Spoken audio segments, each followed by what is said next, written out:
36 छातीच्या मापाचं 4 blouse cutting करताना मागचा भाग पूर्ण उंची आहे 14, त्याच्यात 1 मिळून झाले 15, मुंडा घेतला आहे 6, शोल्डर घेतला आहे 4.25, छाती 36 आहे, 36चा चौथा भाग 9, त्याच्यामध्ये 2 मिळवायचे झाले 11 आणि कमरेच्या साईडला अर्धा इंच कमी करून घ्यायचे 10.5 आणि मग सरळ ही रेष मारून बॉक्स तयार करायचा।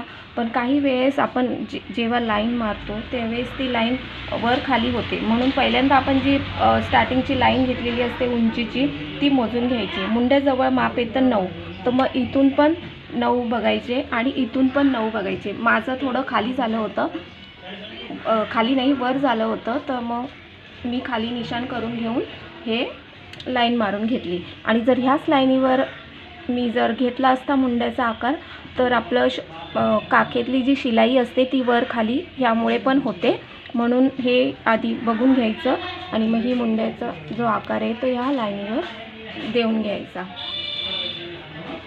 माझी पद्धत आवडली असल्यास मला कमेंट करून नक्की सांगा।